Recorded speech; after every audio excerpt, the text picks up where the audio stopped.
اللہ تعالیٰ نے قرآن مجید میں فرمایا ہے کہ انا اعطیناک الکوثر، اے محبوب علیہ السلام ہم نے آپ کو خیر کثیر عطا فرما دی۔ فصلی لربک وانحر، پس آپ اپنے رب کے لیے نماز پڑھیں اور قربانی کریں۔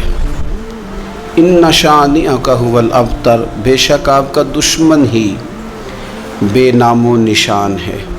اللہ تعالیٰ نے نبی پاک صلی اللہ تعالیٰ علیہ وسلم کو حضرت سیدہ خدیجۃ الکبریٰ رضی اللہ تعالیٰ عنہا کے بطن اطہر سے 6 اولادیں عطا فرمائیں۔ پیارے حبیب صلی اللہ تعالیٰ علیہ وسلم کی 4 بیٹیاں تھیں حضرت خدیجہ سے، اور 2 بیٹے تھے۔ اللہ تبارک و تعالیٰ کی حکمت کاملہ کی حضور کے دونوں بیٹے وصال فرما گئے۔ آپ کے جب دوسرے صاحبزادے کا وصال ہوا تو قریش مکہ کفار انہوں نے نبی پاک صلی اللہ تعالیٰ علیہ وسلم کے ساتھ معاذ اللہ اپنے بغض اور عداوت کا بڑا کھل کے اظہار کیا۔ کل تک یہ لوگ صادق اور امین کہہ رہے تھے، اور آج جب ان کو دعوت دین دی ہے تو ان کی دعوتیں باہر آنے لگی ہیں۔ ان کی چونکہ عداوت تھی، بغض تھا، تو حضور کے دوسرے صاحبزادے جب وصال فرما گئے تو کہنے لگے کہ معاذ اللہ اب تو یہ ابتر ہو گئے، بیٹا ہی کوئی نہیں۔ جب تک یہ ظاہری طور پر موجود ہیں بات بنے گی، اور جب یہ چلے جائیں گے تو کون ہوگا ان کا مشن چلانے والا، کون ہوگا ان کا ذکر کرنے والا؟ بس معاذ اللہ خوشیاں منانے لگے، بغلیں بجانے لگے۔ یہ کفار مکہ کا طریقہ ہے، قریش مکہ کا، مشرکین کا طریقہ ہے۔ مسلمان کا یہ طریقہ نہیں کہ وہ اپنے مخالف کو مصیبت میں دیکھ کے تو خوشی کا اظہار کرے، یہ مسلمان کا طریقہ نہیں۔ جس شخص کے ساتھ ہمارا کسی وجہ سے اختلاف رائے ہو جاتا ہے، وہ معاذ اللہ کسی مشکل میں گرفتار ہو جائے تو ہم بڑا اظہار مسرت کرتے، دیکھا نا اب جو ہو، میں تو پہلے ہی کہہ رہا تھا۔ ہمیں تو ہمارے بزرگوں نے فرمایا ہے کہ دشمن مرے تے خوشی نہ کریے، کیوں؟ سجنا بھی تے مر جانا ہے، اوڑکتے دن آیا محمد، اور کڑی نو ڈوب جانا ہے۔ اپنا رویہ کبھی بھی اتنا سخت نہ کریں، لہجے میں اتنی تلخی نہ لائیں کہ سامنے والے پہ مصیبت آ رہی ہے، اور نبی پاک صلی اللہ علیہ وسلم نے فرمایا اگر تم کسی کی مصیبت کو دیکھ کے خوشی کا اظہار کرو گے نا، اسے اللہ نجات دے دے گا، تمہیں مصیبت میں مبتلا کر دے گا۔ کبھی بھی اظہار نہ کریں، کبھی بھی کسی بھی موقع پر کسی کو مشکل میں دیکھ کر اس طرح کا رویہ اختیار نہ کریں۔ بہت سارے لوگ بغلے بجاتے ہیں، خوشی کا اظہار کرتے ہیں، دیکھا نا فلانا الجھ گیا۔ یہ تو طریقہ مشرکین مکہ کا ہے، کفار کا طریقہ ہے یہ۔ حضور صلی اللہ علیہ وسلم کے صاحبزادے کا وصال ہو گیا تو کہنے لگے دیکھا نا، ہم نہ کہتے تھے اب کون ذکر کرے گا، اب کون نام لے گا؟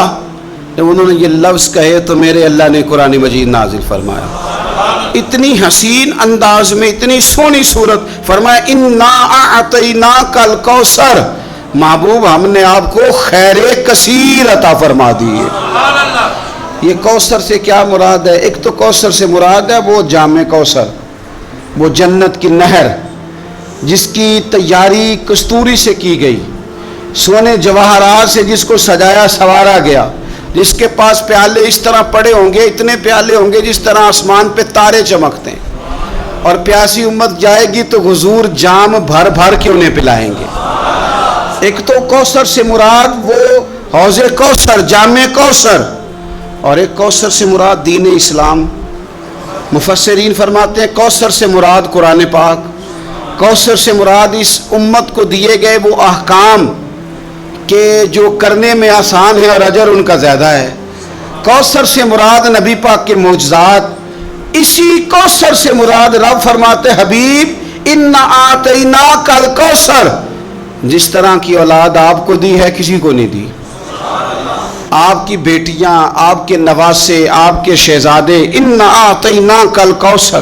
کیا شان ہے سیدہ زینب کی، کیا شان ہے حضرت رقیہ کی، کیا شان ہے ام کلثوم کی، سیدہ طیبہ طاہرہ ام کلثوم کی، کیا شان ہے سیدہ فاطمہ الزہرا کی، کیا مقام ہے مولا علی شیر خدا، کیا رتبہ ہے امام حسن کا، کیا مقام دیا ہے اللہ نے امام علی مقام امام حسین کو۔ ایک کوثر سے مراد حضور کی اولاد. مفسرین فرماتے ہیں کوثر سے مراد رب فرماتا ہے محبوب جس طرح کے صحابہ آپ کو دیے ہیں نا، دنیا ڈھونڈے گی بھی تو صدیق اکبر جیسا نہیں ملے گا. زمانہ تلاش بھی کرے تو فاروق اعظم جیسا پا نہ سکے. حضرت عثمان غنی کی مثال دوبارہ نہ ملے گی. اور قیامت تک میدان بھی سجیں گے، جنگیں بھی ہوں گی، لیکن چرچے اور تذکرے مولا علی شیر خدا کی تلوار کے کیے جائیں گے. حضرت عبداللہ ابن عباس فرماتے ہیں کوثر کا معنی حبیب آپ کو خیر کثیر عطا کر دی، اور کریں گے نہیں کر دی، کریں گے نہیں کر دی، دے دی محبوب خیر کثیر، آپ کو خیر کثیر دے دی. اب آپ پتہ کیا کریں، فصلی لربک، آپ اپنے رب کے لیے نماز پڑھیں. اس کا شکرانہ یہ ہے کہ آپ نماز پڑھیں، ونحر اور قربانی کریں. اللہ نے خیر کثیر دے دی، اب شکرانے میں نماز پڑھیں اور قربانی کریں. ان شانیک ھو الابتر، آپ کا دشمن جڑ کٹا ہے. ابتر عربی میں اس جانور کو بھی کہتے ہیں جس کی دم کٹی ہوئی ہو. آپ کا دشمن دم کٹا ہے. ابو جہل کی اولاد مری تو نہیں تھی ساری، بلکہ ابو جہل کی اولاد میں تو حضرت اکرمہ رضی اللہ تعالیٰ عنہ اس کے بیٹے تھے، انہوں نے تو کلمہ پڑھ لیا تھا، حضور کے غلام ہو گئے تھے، پر کبھی کسی نے کہا ہے میں ابو جہل کی اولاد ہوں. یزید کی کوئی ساری اولاد مر تو نہیں گئی تھی، کبھی کسی نے کہا ہے میں اس کی اولاد میں سے ہوں. دشمنوں کی جڑ کٹتی ہے، دشمنوں کی. انہوں نے تو کہا تھا کہ ان کی اولاد کوئی نہیں، ان کا ذکر کیسے ہوگا. دنیا کے کسی کونے میں بھی چلے جاؤ، ہر جگہ تمہیں سید ملیں گے، سادات ملیں گے. اور جہاں تک ذکر کی بات ہے وَرَفَعْنَا لَكَ ذِكْرَكَ، اللہ فرماتے ہیں حبیب ہم نے آپ کی خاطر آپ کے ذکر کو بلندیاں عطا فرما دی. ہر گھر گلی، ہر نگر، ہر کونے رسول پاک کا تذکرہ ہو رہا ہے. کرنا کیا ہے، فَصَلِّ لِرَبِّكَ وَانْحَرْ، آپ نماز پڑھیں اور قربانی کریں. قرآن پاک کی آیت بتاتی ہے کہ فَصَلِّ لِرَبِّكَ وَانْحَرْ، پہلے نماز ہے پھر قربانی ہے. یعنی عید والے دن پہلے نماز پڑھیں گے پھر قربانی کریں گے. عید سے پہلے قربانی کیوں نہیں کہ اللہ نے پہلے ذکر ہی نماز کا کیا ہے، قربانی کا ذکر ہی بعد میں، پہلے نماز پھر قربانی. قربانی شکرانے میں کریں. میرے عزیز، اللہ کے حبیب صلی اللہ علیہ وسلم نے نا اسی لیے بڑے ذوق کے ساتھ قربانی کا درس دیا تھا. وجہ اس کی پتہ کیا ہے، اسلام کہتا ہے کہ امیر بندے اکیلے اکیلے خوشی نہ مناؤ، بلکہ غریبوں کو شامل کرو خوشیوں میں. چھوٹی عید کا موقع آیا تو فطرانہ رکھ دیا ساتھ، کرو نا خوشی تو کھلاؤ غریبوں کو بھی، دو ان کو بھی. ہمارے ہاں تو فطرانہ نہیں، زکوٰۃ بھی اکثر لوگ رمضان میں ہی دیتے ہیں، اس کو بھی ساتھ شامل کر لیا گیا. آپ کے ہاں گھر میں بیٹا پیدا ہوا تو کہا عقیقہ کر لو، رشتہ داروں کو کھلاؤ، دوستوں کو کھلاؤ، غریبوں کو کھلاؤ. اگر آپ نے نکاح کیا تو کہا ولیمہ ضرور کرنا، خوشیوں میں دوسروں کو شریک کرو. حضور صلی اللہ تعالیٰ علیہ وسلم نے فرمایا ولیمہ ضرور کرنا، چاہے بکری کا بچہ ہی ذبح کر لو، ولیمہ ضرور کرو، دوستوں کو لوگوں کو شامل کرو. بڑی عید آ گئی تو فرمایا عید بھی پڑھو اور قربانی بھی کرو، لوگوں کو اپنی خوشیوں میں شامل کرو، رشتہ داروں کو بھی دو، دوستوں کو بھی دو، اپنوں کو بھی دو اور غرباء کو بھی شامل کرو. ہم نے پتہ کیا کیا ہے، آہستہ آہستہ کر کے جیسے جیسے دولت زیادہ آئی لوگوں کے پاس، ان کے خرچے بڑھ گئے، ہمارے اخراجات زیادہ ہو گئے، پھر ہم بند ہو کے رہ گئے اپنے آپ میں. غریب بھی اپنی غریبی میں بند ہے، اسے بھی اگر کوئی چیز میسر آتی ہے تو وہ اکیلا قبضہ کرنا چاہتا ہے، معذرت کے ساتھ، ناراض نہیں ہونا، وہ بھی اپنی جگہ بند ہے، بانٹ کے نہیں دیتا. اگر غریب بھی تھوڑا تھوڑا بانٹے، دائیں بائیں دیکھے، تو پھر تو میرے رسول پاک کا وہ فرمان بھی بڑا خوبصورت ہے کہ حضور نے فرمایا کہ گوشت پکاؤ تو شوربہ زیادہ کر لو، چلو پڑوسیوں کو بھی شامل کر لو. تو غریب بھی اگر شوربہ زیادہ کر لے تو وہ بھی اس معاملے میں تو آگے. امیر نے کیا کیا ہے، امیر نے دوستیاں بھی امیروں سے لگا لی، تعلقات بھی امیروں سے بنا لیے، اینک بھی امیری کی لگا لی، اسے نظر ہی کچھ نہیں آتا. آپ صدقات کریں، خیرات کریں. میرے نبی پاک صلی اللہ تعالی علیہ وسلم حضور فرماتے ہیں جب تم صدقہ دیتے ہو نا، اللہ تبارک و تعالیٰ بے نیاز ہے ہر چیز سے، لیکن جب تم صدقہ دیتے ہو تو اللہ تعالیٰ اپنے دائیں دست قدرت میں تمہارا صدقہ لیتا ہے۔ اللہ ہاتھوں سے پاک ہے جو اس کی شان کے لائق، اللہ اپنے دست قدرت میں تمہارا صدقہ لے لیتا ہے۔ اور فرمایا جس طرح تم اپنے گھر میں بچڑا پالتے ہو نا، اس طرح رب تمہارے صدقے کو پالتا ہے، تمہارے صدقے کو اللہ پالتا ہے۔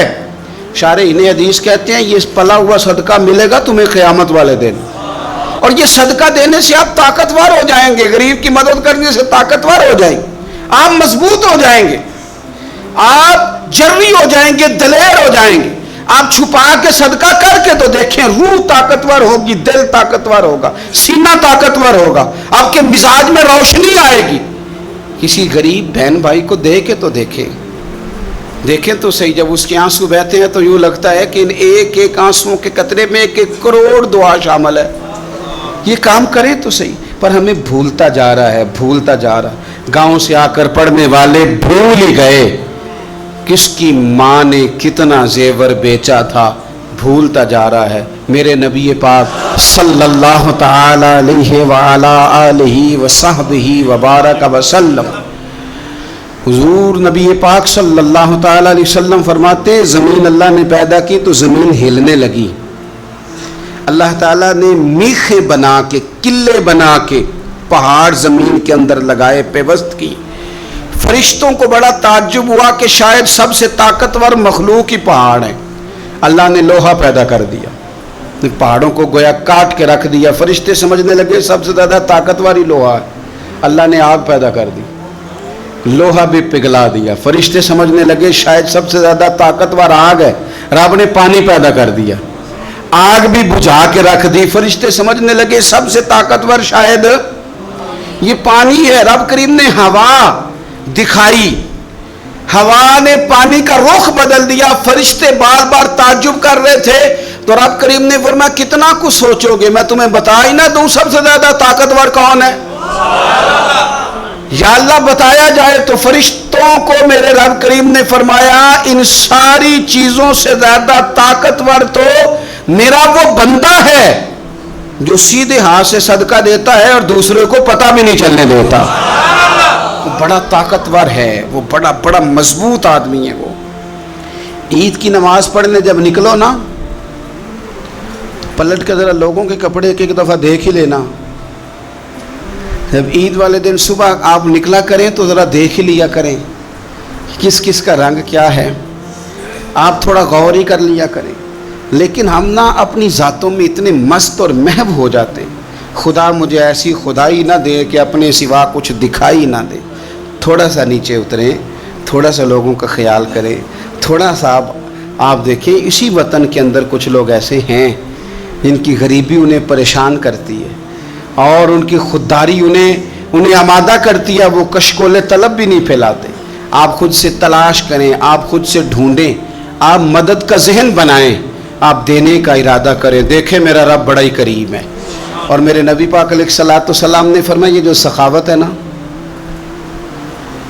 اس کی جڑیں جنت میں ہیں۔ اس نے سخاوت تھام لی، گویا اس نے تھام لیا وہ درخت جس کی جڑیں جنت میں، اور یہ جو کنجوسی اور بخیلی ہے نا، بخیلی، اس کی جڑیں جہنم میں۔ اس نے اس کو تھام لیا، اس نے دوزخ کو تھام لیا۔ میرے رسول پاک صلی اللہ تعالی علیہ وسلم نا کھانا کھلانے میں بڑے راضی ہوتے تھے اور حضور ترغیب دیتے تھے کھانا کھلانے کی۔ اگر یہ فکر جو حضور نے بیان کی یہ فکر ہمارے مزاج کا حصہ بنے تو دیکھیں کس طرح بات آگے بڑھتی ہے۔ اصحاب صفہ بیٹھے انہوں نے کھانا کھانا ہے تو نبی پاک صلی اللہ تعالی علیہ وسلم فرمانے لگے جس کے پاس 2 لوگوں کا کھانا ہے نا وہ 3 کو ساتھ لے جائے، اور جس کے پاس 3 کا کھانا ہے وہ 4 کو ساتھ لے جائے، جس کے پاس 4 کا کھانا ہے وہ 6 کو ساتھ لے جائے۔ فرمایا 2 کا کھانا ہے تو 3 کو وہ پورا آئے گا۔ ہمارے ہاں اگر اعداد و شمار اکٹھے کیے جائیں نا تو ہمارے ہاں جتنا کھانا ضائع ہوتا ہے شادی پہ، بیاہ پہ، ولیمے پہ، عقیقے پہ، دعوت پہ، وہ ضائع ہونے والا کھانا اگر جمع کر دیا جائے تو کتنے غریب لوگ ہیں جن بیچاروں کو ہم اچھے کھانے میں شریک کر سکتے ہیں اور وہ بہترین غذا استعمال کر سکتے ہیں۔